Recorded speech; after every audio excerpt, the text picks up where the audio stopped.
बलूचिस्तान में पाकिस्तानी फौज के कैंप ऐसे धधक रहे हैं, फौजी तो पहले ही जान छोड़कर भाग चुके। पीछे रह गए खाली कैंपों और चौकियों को बलोच फाइटर बमों से इस तरह उड़ा रहे हैं। बलोचों ने इन धमाकों को नई सुबह का नाम दिया है और इन्हीं धमाकों से बलूचिस्तान की नई सुबह लाने की कस्में खा रहे हैं। बलोची भाषा में सुबह को बाम कहते हैं और 9 जुलाई से बलोचों ने ऑपरेशन बाम शुरू कर दिया है। ऑपरेशन बाम का सीधा टारगेट पाकिस्तानी फौज और उसके ठिकाने हैं। ऑपरेशन शुरू होने के शुरुआती 24 घंटों में ही बलोचों ने फौज पर 70 से ज्यादा अटैक किए हैं। कुल हमले करीब 1 सैकड़ा तक पहुंच गए और फौज को 17 जगहों पर टारगेट किया गया है। इनमें 30 से ज्यादा फौजी मारे गए जबकि 50 से ज्यादा जख्मी हुए। 24 घंटे में 70 हमले करना जो है, इसका मतलब ये है कि एक प्रॉपरली ऑर्गेनाइज्ड आर्मी है और प्रॉपर गुरिल्ला टैक्टिक्स के तहत जो है उन्होंने मास्टरी हासिल कर ली है। यानी वो माहिराना उनकी सलाहियतें हो चुकी हैं इस वक्त गुरिल्ला हिट एंड रन की जो कार्रवाइयाँ हैं उनमें। सवाल ये पूछा जाता है कि क्या ये फाइनल असॉल्ट है। वो कह रहे हैं कि हमने 80% अपने मकासद हासिल कर लिए, तो उसका मतलब ये है कि इनका मकसद जो है वो जो पाकिस्तानी फ़ौज को पसपा करना, मारना, उनकी तनसीबात को तबाह करना, चौकियों को उड़ाना, ये इनके मकासद थे और वो इन मकासद में चूँकि कामयाब हो गए हैं तो हो सकता है आने वाले कुछ अरसे में इनडेफिनेट जनरल स्ट्राइक और ये कोऑर्डिनेटेड अटैक्स जब ये आपस में जुड़ेंगे तो फिर जो बलूचिस्तान में पाकिस्तान की इंतज़ामी ढांचा है वो मुकम्मल तौर पर कोलैप्स कर जाएगा।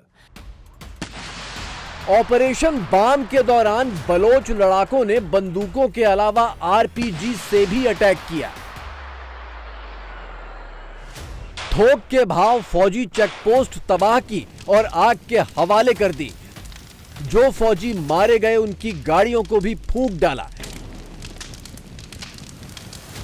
इसके अलावा पाकिस्तानी फौजी बड़े ट्रक छोड़कर भाग गए। ये ट्रक भी बलोचों ने आग के हवाले कर दिए। बलोच लीडर काजी दाद मोहम्मद रेहान ने पाकिस्तान सरकार को खुले अल्फाज में चेतावनी दे दी है कि बलोचिस्तान पंजाब वालों का नहीं बलोचों का है और इसे छीनने की कोशिश करने वालों का अंजाम ऐसा ही बारूदी होगा।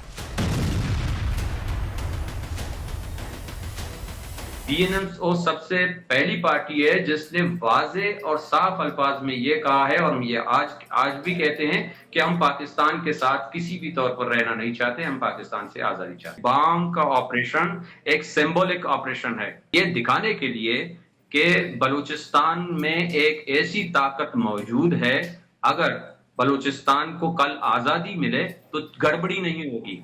लेकिन बाम ने यह साबित किया है कि पूरे बलूचिस्तान में पाकिस्तान का कोई रेट नहीं है। यह मैसेज हमारे दोस्तों के लिए भी है, यह मैसेज हमारे दुश्मनों के लिए भी है कि मित्रों, शत्रुओं, ये देखो कि बलूचिस्तान बलूचों का है, ये बलूचिस्तान पंजाब और पाकिस्तानियों का नहीं है। कितने साल हो गए, $बिलियन उन्होंने लगाए हैं वहां पर। चाइना ने बलूच जंग की वजह से, जिसको हम आजादी की जंग कहते हैं, उसकी वजह से उसके अपनी पूरी ताकत रखने के बावजूद वो एक कदम भी आगे नहीं बढ़ रहा।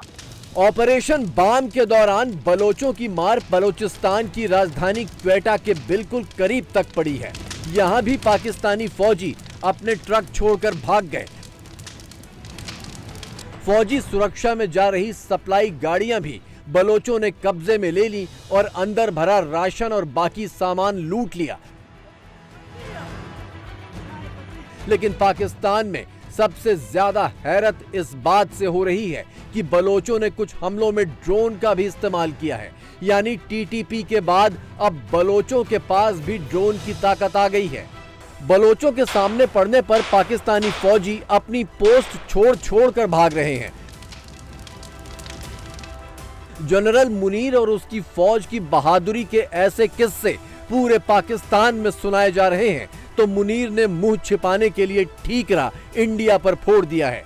जनरल मुनीर ने कहा है कि बलूचिस्तान में शांति और अमन का माहौल है और अभी जो कुछ हो रहा है उसके पीछे भारत का हाथ है। ये बात और है कि मुनीर का ये झुनझुना खुद पाकिस्तानी भी बजाने को तैयार नहीं है। बड़े साहब ने फरमाया कि कोई मुल्क के अंदर कोई मसला नहीं है, जो भी मसला है हिंदुस्तान करवा रहा है। इनकी इस बात से मैं एग्री नहीं करता, बिल्कुल नहीं करता कि बलूचिस्तान में जो भी हो रहा है वो सिर्फ और सिर्फ हिंदुस्तान करवा रहा है। ये कहना कि सिर्फ हिंदुस्तान करवा रहा है और बाकी जो हैं हम सब मासूम हैं, ये थोड़ा सा ज्यादा हो गया चीफ साहब, थोड़ा सा ज्यादा हो गया। अब इन्होंने बलोच इंसर्जेंट्स का नाम फितना अल हिंदुस्तान रख दिया है और जो पश्तून इंसर्जेंट्स हैं, टीटीपी वाले हैं, उनका नाम इन्होंने फितना अल खारिज रख दिया है। ये अजीब सी बात है। ये अब पाकिस्तान की जुबान भी चेंज कर रहे हैं। अल खारिज, अल हिंदुस्तान, ये अरबी है, उर्दू नहीं है। एक तो I have a problem with this. दूसरा, ये प्रोफेशनल बातें नहीं, ये रिलीजियोसिटी, आइडियोलॉजी, और वो भी हमारी जुबान में नहीं, अरबियों की जुबान में। ये मुझे पता है हाफिज साहब बड़े डेडिकेटेड किस्म के मुसलमान हैं माशाल्लाह से, मगर I don't think that this is the best way forward. एक तरफ बलोच बागियों ने मुनीर की फौज को नाकों चने चबवा दिए हैं, दूसरी तरफ बलोच महिलाओं और बच्चों ने भी फौज को घेर रखा है। धरने प्रदर्शनों का सिलसिला लगातार जारी है क्योंकि पाकिस्तानी फौज ने हजारों बलोच मर्दों और औरतों को बीते कई सालों में अगवा करके रखा है। ये वर्दी वाले, ये बूटू वाले, ये एफसी वाले, ये जनरल कर्नल, ये जनरल कर्नल, जरा जोर से बोलो, ललकार के बोलो, ललकार के बोलो, ये वर्दी वाले।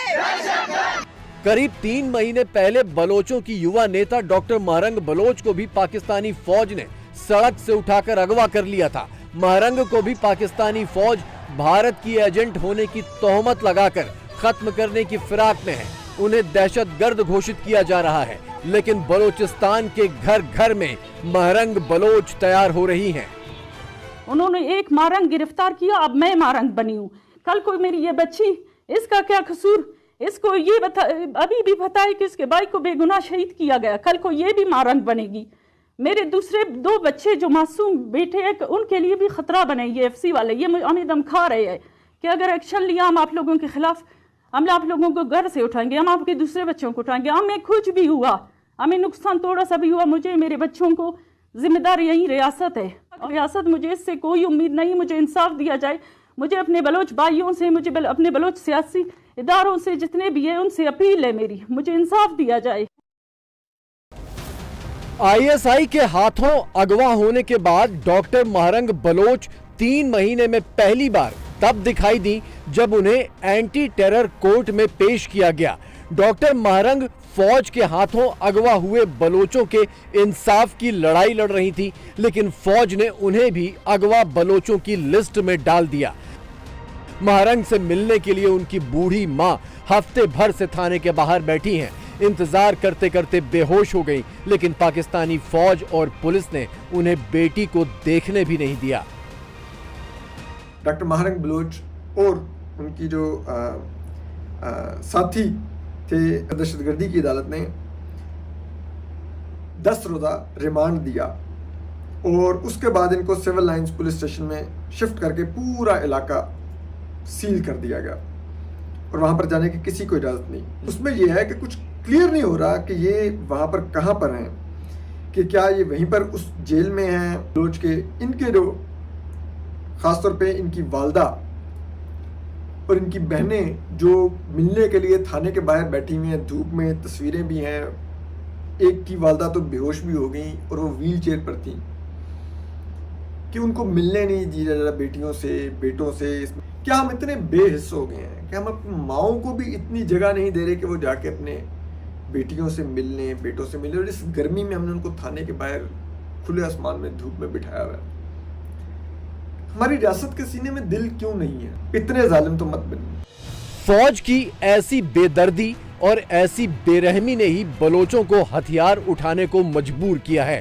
बलोच साफ कर चुके हैं कि उन्हें पाकिस्तान सरकार या पाकिस्तानी फौज से अब कोई उम्मीद नहीं रह गई और उनका इंसाफ अब सिर्फ और सिर्फ आज़ादी के जरिए होगा। लेकिन बलोचिस्तान पर 77 सालों से अवैध कब्जा जमा कर बैठी पाकिस्तानी फौज इसे भारत की साजिश का नाम देकर बलोचों की आजादी की मांग को कुचलना चाहती है। कश्मीर का पीस बलूचिस्तान के पीस से कनेक्टेड है, तो जो बलूचिस्तान में जो होता है ना, उसका ताल्लुक इंडिया के कश्मीर के साथ है। अगर इंडिया के कश्मीर प्रोस्पेरस हो जाएगा तो बलूचिस्तान के कश्मीर में प्रोस्पेरिटी आ जाएगी। इंडिया और पाकिस्तान का जो मेन मसला वो ट्रस्ट डेवलप नहीं है। सही बात है, बढ़िया खूबसूरत और बात है। सेकंड ये बात है, जब भी पाकिस्तान में कोई इंसिडेंट होता है तो हम ब्लेम करते हैं इंडिया पे। बाज़ हर मुल्क में ना गद्दार होते हैं, जिस तरह ये नहीं हमारे मुल्क में गद्दार हैं जो ये बलूचिस्तान के कुछ अलहदगी पसंद है उनको उनकी सपोर्ट करते हैं। मैं ये कहता हूँ कि सबसे पहले पाकिस्तान होनी चाहिए, उसके बाद पंजाबी होगा, पठान होगा, बलोच होगा। ये सारी ताकतें इसराइल ये सब लगे हुए हैं पाकिस्तान को तोड़ने के लिए। वो मोदी जो है ना वो अपने मुल्क के लिए सोचता है, ठीक है ना। लेकिन वो तो नवाज शरीफ का बड़ा अच्छा दोस्त है। नवाज शरीफ का दोस्त है। नवाज शरीफ को पहले सबसे पहले पाकिस्तान रखना चाहिए, उसके बाद मोदी को रखना चाहिए, क्योंकि पाकिस्तान है आज वो यहाँ पे सियासत कर रहे हैं। वैसे पाकिस्तानियों को यह समझ नहीं आएगा कि कोई शख्स जब किसी दुश्मन के चंगुल में फंस जाता है तो दुश्मन के दुश्मन से ही मदद की आस लगाता है। बलोचों के साथ भी यही है। उन्हें लगता है कि अगर भारत मदद कर दे तो पाकिस्तानियों के छक्के वो वैसे ही छुड़ा सकते हैं जैसे 1971 में बांग्लादेश ने छुड़ाए थे। अब अगर बलोचों को ऐसी उम्मीद है तो भारत इसमें क्या करे? मैं एक बात वाज़ेह करना चाहता हूँ, इंडिया इतनी जुरात करे, जो 93,000 बंदूकें पाकिस्तान से छीनी थी सरेंडर करते वक्त, वही बंदूक 10-10 गोलियों के साथ हमें दे दे, फिर हम देखें पाकिस्तान कैसे लड़ते। ना हमें एटम बम की जरूरत है, ना हमें मिसाइल की जरूरत है, आपकी सिर्फ वही दे दे। जब बलूचिस्तान पर पाकिस्तान ने हमला किया 27 मार्च 1948 को, पाकिस्तान बनने के लगभग 1 साल बाद उन्होंने एक आजाद देश पर आक्रमण किया और हमारे लोगों को शहीद भी किया। उस वक्त भी बलोचों ने बगावत की, उस कब्जे को तस्लीम नहीं किया, इनकार किया उसका, बगावत की और जंग आज़ादी का ऐलान किया। पहले दिन से मेरे कहने का ये है कि पहले दिन से ये सारी चीजें हो चुकी थी। पाकिस्तानी फौज अगर बलोचों को इंसान समझती तो आज ये हालात ना होते कि उसे अपने ही मुल्क में खदेड़ा जा रहा होता। खुद को खुदा समझते हैं और 77 सालों बाद बलोचों ने इनकी सारी खुदाई मिट्टी में मिलाने की कसम खा ली है।